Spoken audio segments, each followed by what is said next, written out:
Fala galera, professora Tabita Maciel aqui com você para mais uma aula de ciências, sexto ano. Pois é, galera, olha só que legal, a gente tem trazido para vocês várias informações a respeito de adaptações que nós seres humanos temos em contrapartida, ou diferenciando aí algumas características dos demais seres vivos, correto? E aí a gente falou que nós apresentamos, adaptações físicas, anatômicas, que foram desde o processo de evolução humana. Lembram dos hominídeos? Ok. As conquistas, o desenvolvimento do cérebro e a conquista da descoberta do fogo, todas aquelas instrumentais que foram ferramentas imprescindíveis para que a gente adquirisse, as capacidades de sobrevivência num mundo, num período tão adverso, Mas, para essa aula, eu quero que você continue, que eu sei que você está centradinho e acompanhando todas as aulas, bem legal, Então, eu quero que você vá lá no seu caderno, dá uma olhada e vamos anotar o que a gente vai trabalhar na aula de hoje, tá bom? Vem comigo, olha lá. Então, hoje nós vamos falar da parte 5 sobre esses processos de adaptações, tá bom? E aí a gente vai falar sobre o sistema sensorial. Vamos falar também sobre a função, a constituição desse sistema e vamos falar da importância, obviamente. Por que a gente tem um sistema desse? Por que a gente estuda? Por que a gente vai parar esse momento aqui tão precioso nosso para estar falando sobre esse sistema sensorial, beleza? Então fica ligadinho aí, olha lá no slide. Então vamos ver. Nesse sistema sensorial, a gente tem aí uma seguinte questão, Qual é a relação ou o que esse assunto, o sistema sensorial, tem a ver com todos essas etapas que nós estamos estudando sobre a adaptação do ser humano ao ambiente onde nós estamos inseridos, certo? Qual é essa importância, qual é essa relevância nesse processo? Por que estudar tudo isso? Então você vai perceber a partir dessa aula que tudo que envolve o nosso organismo internamente e externamente, que está ao nosso redor, eles são percebidos. E isso é uma capacidade importantíssima no quesito sobrevivência também. Então, olha lá no slide. Olha lá. Nas aulas anteriores, então, nós falamos sobre o nosso sistema nervoso. E a gente viu, pode me jogar aí no cantinho, não tem problema. A gente viu que o sistema nervoso, ele é composto, pelo eixo central que vai aí marcar o esqueleto axial do nosso corpo, onde nós vamos ter, compondo esse sistema nervoso central, nós vamos ter o encéfalo na região da cabeça e nós vamos ter, bem dividindo aqui a nossa coluna, nós vamos ter a medula espinhal, correto? E aí, na periferia, nas extremidades desse complexo sistema nervoso central, nós vamos ter o sistema periférico, onde nós vamos ter glândulos e nervos aí para poder permitir todas as informações processadas no sistema nervoso central e agora respondendo a esses comandos. Ou a gente já viu que tem os comandos também, que eles vão receber, vão mandar e enviar essas respostas, perfeito? Agora, olha só, a pergunta. Todo ser vivo, professora, tem sistema nervoso? Ok, excelente pergunta. Não. O sistema nervoso, ele vai aparecer, é um processo adaptativo, evolutivo, aparece no desenvolvimento embrionário dos animais, o reino animal, E aí, nós vamos ter essa característica, as notocordas. Isso vocês vão estudar mais lá pra frente, quando a gente estiver falando sobre desenvolvimento embrionário nas outras séries, tá bom? E aí vocês vão perceber que isso permitiu que esses organismos, estando no solo, na água, pudessem perceber com mais facilidade esse ambiente e responder com mais agilidade, a alguma resposta que protegeria, permitiria que esse organismo estivesse vivo se manter-se vivo a ponto de chegar no seu período ou seu momento de reprodução e deixar os descendentes, porque é o que, quando a gente fala de biologia, de ciência, a gente foca isso, né? Esse organismo bem preparado, bem nutrido, forte o suficiente para sobreviver e deixar os seus descendentes para manter a espécie, tá bom? Joga lá então na tela, olha lá. Porém, esses também conseguem, ou seja, os organismos que não têm o sistema nervoso, eles também conseguem reagir a estímulos. Vamos dar uma olhada? Olha ali alguns exemplos, fica ligadinho aqui. Eu não sei se você já ouviu falar sobre o fototropismo, tá? Foto está relacionado a quê? A luz, não é? E o tropismo, o desenvolvimento, o crescimento, tá bom? A orientação. Então, olha aqui comigo. Então, fototropismo, ele é o movimento de inclinação de quem? Das plantas em direção à luz unilateral, ou seja, em um único sentido, devido ao crescimento mais intenso da face do vegetal que não está voltada para a fonte de luz. Vamos dar uma olhada como é que vai ficar isso? Olha aqui na nossa imagem. Então, a gente tem um potinho com uma planta em desenvolvimento e a gente consegue observar que nessa região aqui você tem incidência de luz e aqui não. O que vai acontecer? Quando a luz chega nessa região, vai acontecer a migração, vamos dizer assim, de um hormônio que é o responsável por esse crescimento, tá? Chamado de auxina. E esse hormônio, ao migrar para essa parte aqui do vegetal, faz com que haja um crescimento maior nessa parte. E ele vai fazer o quê? Vai fazer com que essa planta fique com essa envergadura em direção, então, à luz. Tá certo? Mas isso se dá porque esses hormônios vão migrar para a parte que não está recebendo luz, que é essa daqui, ó. E aí ele tem um crescimento a mais e faz com que haja essa inclinação. Tudo bem? Então a gente tem aqui, ó, o vegetal que vai então passar por esse processo de fototropismo, que é uma resposta que ela vai estar dando em relação à incidência de luz através de um hormônio.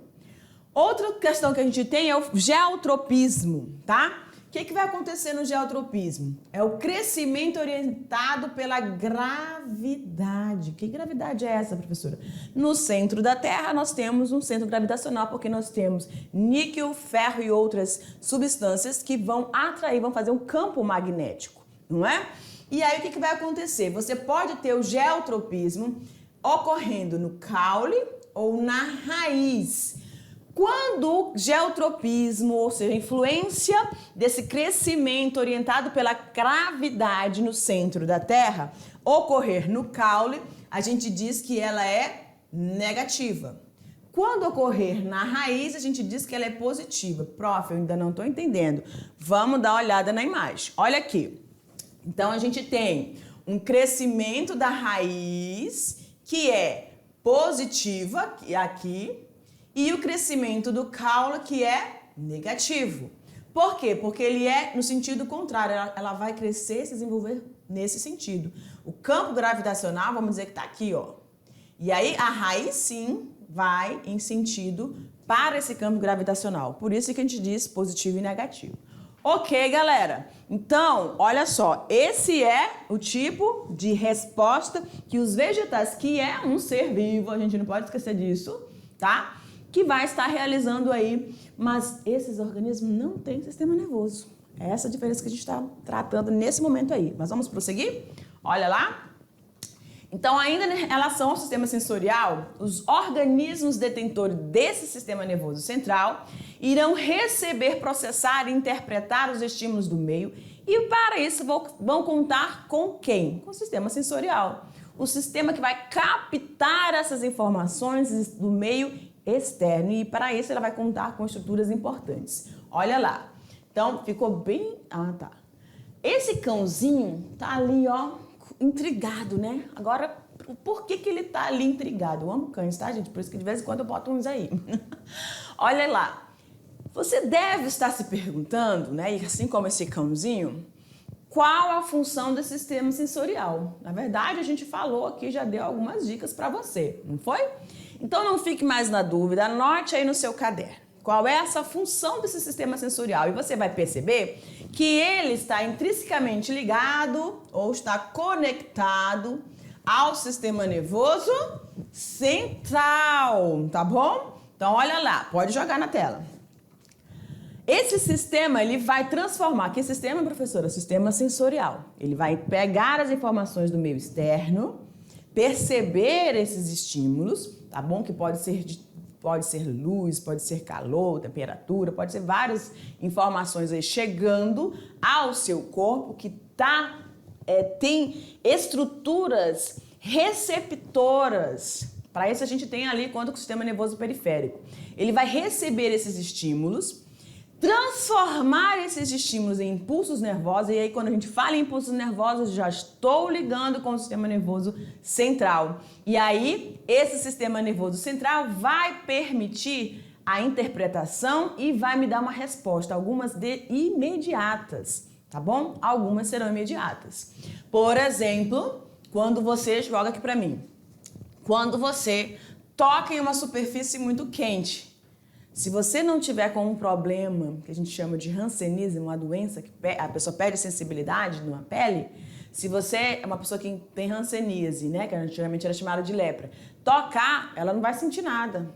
Então é muito perigoso, ela pode ter queimaduras gravíssimas.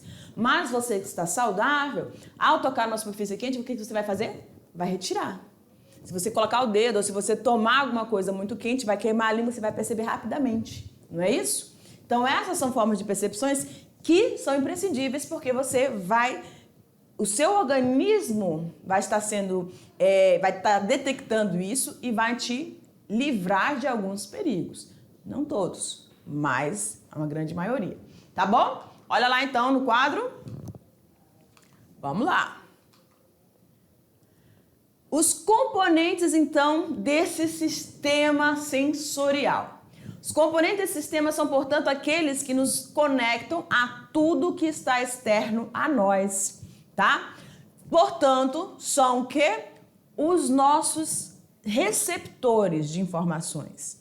E esses receptores são os nossos órgãos dos sentidos, tá? Nessa imagem, a gente consegue perceber os sentidos que estão sendo representados aqui. Então, aqui a gente tem, ó, a visão, vou colocar aqui o 2 bem nela. A audição, o 3, o olfato, o 4, né?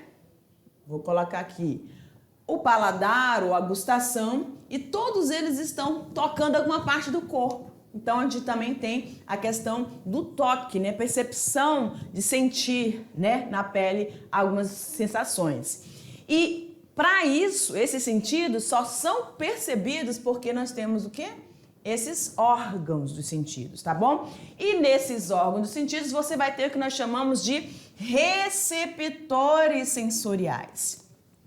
Todos esses órgãos têm células chamadas de receptores, e aí a gente vai falar nas demais aulas de cada grupo de células presente em cada um destes órgãos que vão ter ou apresentar um sentido, tá bom? E aí a gente chama também eles de esteroreceptores. Por que esteroreceptores, professoras? Porque eles estão informando, dando informações e captando informações do meio externo. Perfeito? Ah, professora, mas a gente tem a percepção de alguma reação interna? Olha aqui pra mim, amores. Olha aqui pra mim. Tem momentos que você percebe que o seu organismo não tá bem, não é? A temperatura elevando, seu corpo ficando meio cansado, né? Tá ofegante, você tá sem energia. Isso são percepções internas. Tem gente que olha pra você e não vai perceber que você tá doente. Porque você está entrando num quadro, pode ser de uma infecção, de uma virose, não sei. Mas internamente você também tem esses receptores que vão te dizer que você não está bem. E aí é importantíssimo, porque no início da vida, o que a criança tem? Ela não consegue falar, né? que vai acontecer? Ela vai ter uma diarreia, uma febre para a mãe, os cuidadores, as pessoas que estão ali, vendo aquela criança lidando com ela, perceber que tem alguma coisa errada. Tá vomitando, não é? Vômito, diarreia e febre são os sinais internos que nós também podemos perceber visivelmente, tá bom? Vamos lá para o nosso quadro? Eita, que eu gostei daquele zoom.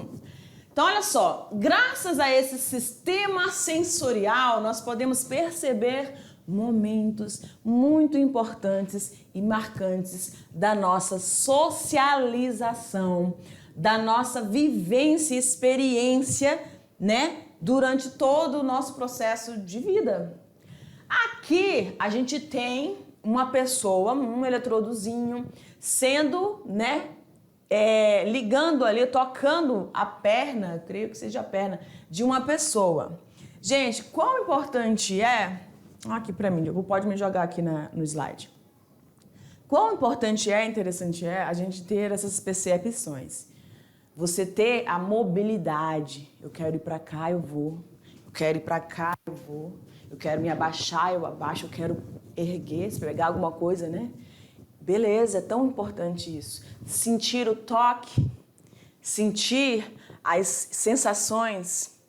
Na P não, né? Na P não é legal sentir não, né? Nessa hora que você gostaria de não estar sentindo nada, para não chorar e sentir aquela dor. Mas é importante e é legal também você receber um afago, um carinho, não é? Então esses momentos todos são marcados justamente quando ou pela presença desse sistema aqui, sistema sensorial, tá? Então olha só que riqueza de informações que nós temos a partir deles. Agora vamos olhar aqui. Essa menina tá tranquilamente ouvindo o que ela gosta de ouvir, na altura que ela gosta de ouvir e não está incomodando ninguém. Então, a audição nos permite esses momentos também de interação, né? Você pode estar com várias pessoas ali e você está no seu mundinho, né? Você gostou, né? Porque você gosta de estar nesse seu mundinho. Então, aquele é o momento seu, um momento único. Às vezes a gente está querendo ouvir uma coisa específica. E se você estiver no meio de todo mundo com uma caixa de som enorme e alta, as pessoas podem não gostar daquilo que você está ouvindo. Mas vamos ver outras coisas. Olha ali, essa interação pai-filho, esses momentos, né? Aquele passeio, a degustação de algumas coisas bem gostosas quando você dá aquele passeio lá com seu papai, com a sua mamãe, tá bom? E aqui nessa imagem, obviamente, eu falei pra vocês que eu gosto de cães, né? Aqui fizeram uma tortura com o pobrezinho do cachorro. É óbvio que ele não vai se distrair em nenhum momento, né? Rapidamente ele vai saber o que tem ali de gostoso. Ele não vai para as frutas, porque as frutas não exalam tanto cheiro assim, atrativos para os cães. Mas ele tá ali ligado que tem um franguinho, que tem alguma coisa muito apetitosa ali para ele, tá bom? Mas deixando brincadeiras à parte, vamos para lá? Olha lá no slide. Então você tem aqui, ó, esse bebê que está observando o que ele ou outra criança, né, pintou ali, desenhou. Então, a nossa capacidade auditiva, a nossa capacidade de visualizar o mundo é tão rico, é tão importante para cada um desses momentos. E aí a gente tem também aqueles momentos onde um cheiro marca as nossas vidas, não é? E também, olha lá, além de contribuir para que possamos ter bons momentos, ele também vai nos ajudar a perceber os estímulos ruins, que também são interessantes, né? Por exemplo, quando você encontra algum alimento com validade passada, vencida ali, tá bom? E também perceber os perigos que nos rondam. E a gente colocou essa imagem aí, ó. Esse ratinho saiu na hora errada e não percebeu que tinha alguém ali já na sua espreita, tá bom? Mas isso acontece porque é a cadeia alimentar, é a lei natural, tá bom? Essa percepção contribui para a nossa sobrevivência. E aí a gente tá falando aí, ó, mostrando essas imagens, né? Da pessoa bebendo água coletada pela chuva.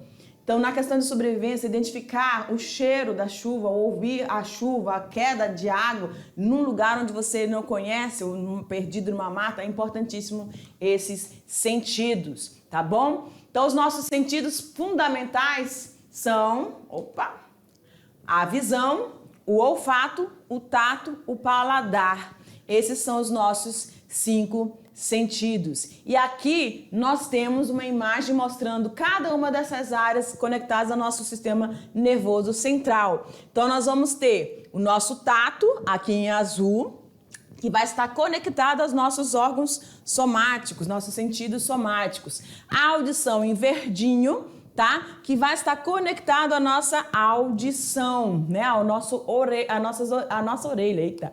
A visão, que vai estar conectada aqui na parte exterior, né, posterior do cérebro, conectada então à nossa visão, aos nossos olhos.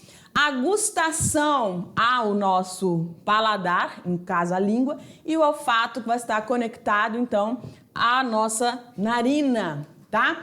Todos esses sentidos, então, que você pode observar é que eles têm uma conexão, tem uma região específica no cérebro, no sistema nervoso central. Beleza, galera? A partir desta aula, nós vamos começar, então, a ver cada um desses sentidos individualmente. Te aguardo. Beijo!